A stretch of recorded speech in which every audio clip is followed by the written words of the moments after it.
Good evening. आप देख रहे हैं बियॉन्ड द हेडलाइंस, जहां हम बात करते हैं सुर्खियों से हटकर और खबर की तह तक जाकर। सबसे पहले अब तक की हेडलाइंस। ऐसा बजट मैंने पहली बार देखा, एक ही बयान के दो मायने, क्या है उमर सरकार का बजट। सीएम उमर अब्दुल्ला ने पेश किया अपनी सरकार का दूसरा बजट। डेली वेजर्स को किश्तों में पक्का करने की बात, एएवाई परिवारों के लिए स्कीम्स। गृह मंत्री अमित शाह ने ली सुरक्षा समीक्षा बैठक, आतंकवाद से सख्ती से निपटने के निर्देश। गृह मंत्री का बॉर्डर का भी रहा दौरा, बीओपी बोपिया पर बीएसएफ जवानों से मिले, की जमकर तारीफ। साउथ कश्मीर में एनआईए की रेड, डॉक्टर टेरर नेटवर्क मामले में रेड। और अब खबरें विस्तार से। मेरे साथ होंगे मेरे सीनियर सहयोगी दीपक खजूरिया। ऐसा बजट मैंने पहली बार देखा, एक ही बयान दो मायने। तो दीपक जी, हमारे व्यूअर्स को जरा बताइए कि आखिर इसके पीछे क्या, इलेबोरेट करके बताइए एक्चुअली से, और बताइए कि इस बार का बजट क्या रहा उमर सरकार का। देखिए आकांक्षा, आज उमर अब्दुल्ला सरकार का दूसरा बजट था, क्योंकि करीबन पिछले बार उन्होंने पहला बजट पेश किया था। उन्होंने कहा था कि दूसरे बजट तक वो काफी कुछ यहाँ जो है रियायतें भी देंगे, लोगों के लिए जनता की बात भी होगी। अब जैसे ही बजट खत्म हुआ तो जो पहला रिएक्शन था, मंत्री सतीश शर्मा का, कैबिनेट मिनिस्टर हैं, उन्होंने कहा कि ऐसा बजट आज तक कभी नहीं आया है, बहुत ही सही बजट है, ऐसा बजट मैंने पहली बार देखा है जी। और उसके बाद जब मीडिया ने बात एलओपी सुनील शर्मा को की तो उन्होंने उसको दूसरे मायने में कहा। उन्होंने कहा कि ऐसा जीरो बजट आज तक कभी नहीं आया है, मैंने पहली बार देखा कि इस तरह का बजट आया जिसमें जनता के लिए कुछ नहीं था। तो ये एक लाइन थी जिसके मायने दो थे। ऐसा बजट मैंने कभी नहीं देखा यानी कि बहुत बेहतर है, और ऐसा बजट मैंने कभी नहीं देखा यानी कि उसमें कुछ नहीं है। तो दोनों के बयान तो सेम थे मगर मायने अलग अलग थे, जैसे कि आपने कहा। बात यह है कि उमर अब्दुल्ला सरकार ने जो आज बजट था, इसको पहले बजट से ज्यादा कई चीजें इसमें रखी थी, मगर वो सारी चीजें ऑपोजिशन के मुताबिक वही थी जो सेंट्रल गवर्नमेंट की स्कीम्स हैं जी।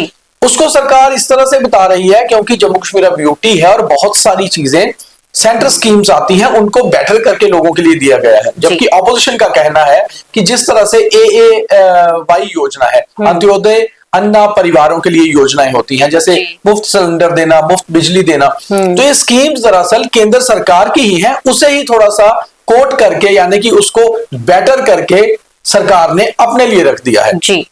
जबकि सरकार का ये कहना है कि सेंट्रल स्कीम्स को भी बेहतर करके उन्होंने लोगों को दिया है। तो ये बजट ऐसा है जिसको शायद अभी जनता को समझने में समय लगेगा, और अभी तक जब पूरा डॉक्यूमेंट सामने आएगा, अब देखना यह है कि बीजेपी जो मेन ऑपोजिशन है वो इसके विरोध में बात कर रही है और सरकार इसके पक्ष में बात कर रही है। तो जाहिर सी बात है कि उसके बाद उमर अब्दुल्ला ने एक प्रेस कॉन्फ्रेंस की, प्रेस कॉन्फ्रेंस करके भी उन्होंने अपने बजट के बारे में ये कहा कि इस बार का बजट बहुत सही बजट है जो जनता को बहुत लाभ देगा।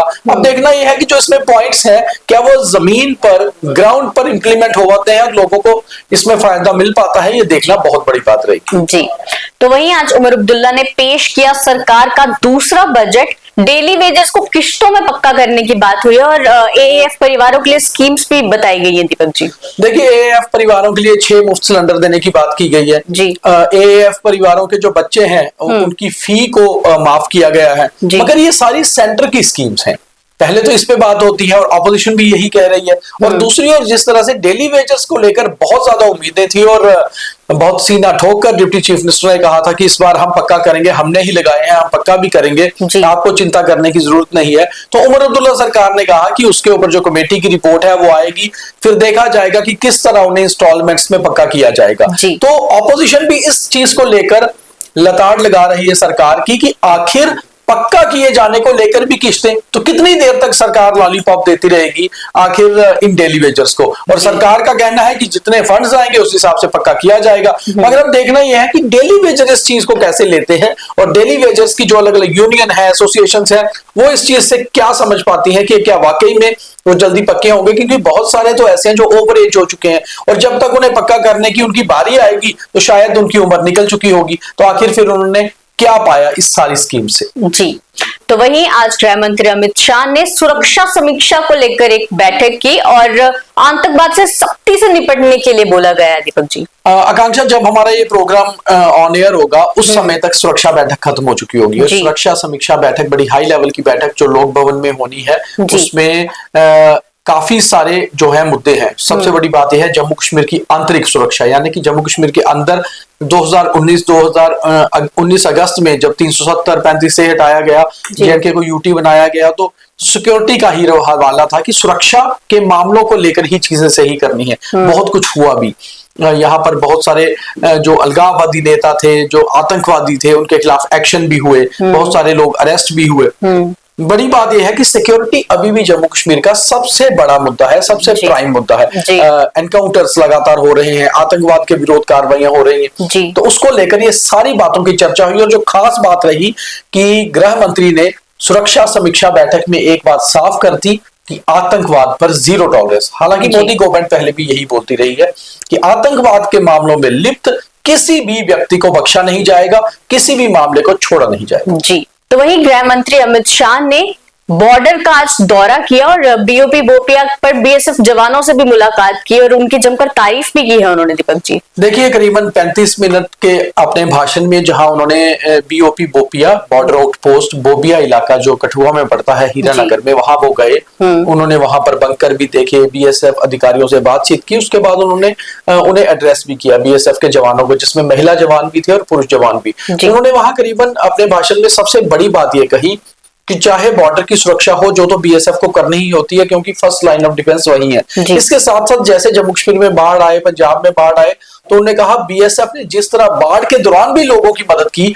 वो काबिल तारीफ था और बहुत बड़ी चीज थी। उन्होंने कहा कि बॉर्डर की रक्षा तो कर ही रहे हैं, लोगों के साथ भी मिलकर बीएसएफ काम कर रहा है। और खास तौर पे मिनिस्ट्री ऑफ होम अफेयर्स में खास टीम बनाई गई है जो बीएसएफ की जो दिक्कतें हैं उनके ऊपर भी काम करेंगे कि आखिर उन्हें कहां दिक्कत आती है, उन्हें इक्विपमेंट बेटर प्रोवाइड करना है, उन्हें अच्छी फैसिलिटीज देनी है। तो बहुत तारीफ करने के साथ साथ उन्होंने ये कहा कि बॉर्डर को मजबूत करने के लिए बीएसएफ को मजबूत करने की जरूरत है और भारत सरकार और गृह मंत्रालय इसके ऊपर काम लगातार कर रहा है। जी, तो वहीं आज व्हाइट कॉलर टेरर नेटवर्क को लेकर साउथ कश्मीर में एनआईए की रेड रही है। तो दीपक जी, क्या कुछ डिटेल्स हैं इसको लेकर? आकांक्षा, जो रेड थी जीएमसी अनंतनाग में हुई, गवर्नमेंट मेडिकल कॉलेज अनंतनाग में। और अगर आपको याद होगा, नवंबर में जब व्हाइट कॉलर टेरर नेटवर्क को बस्ट किया गया था, तो उस समय जीएमसी अनंतनाग से एक डॉक्टर के एक पर्सनल लॉकर से एक वेपन भी मिला था, यानी कि एक असॉल्ट राइफल भी मिली थी। तो उसके बाद से लेकर एनआईए लगातार जब काम कर रही थी, बहुत सारे डॉक्टर्स अरेस्ट हुए, बहुत सारे उनके हिमायती अरेस्ट हुए, ओजीडब्ल्यू अरेस्ट हुए। तो आज दोबारा एक रेड एनआईए ने वहां पर की, कुछ डॉक्यूमेंट्स को सीज किया और कुछ डॉक्टर से पूछताछ भी की, क्योंकि अभी एनआईए इस नेटवर्क को पूरी तरह से रूट से निकालने के लिए, रूट से तोड़ने के लिए काम कर रही है। और ये उसी सिलसिले में आज की रेड थी। जी, तो ये थी अब तक की खबरें और अब थॉट ऑफ द डे। हर किसी की घड़ी अलग होती है, आप बस अपने समय का इंतजार कीजिए। तो ये था आज का थॉट और आज का बीटीएच। बाकी तमाम खबरों के लिए देखते रहे न्यूज़ रूम 24 आवाज। जय हिंद।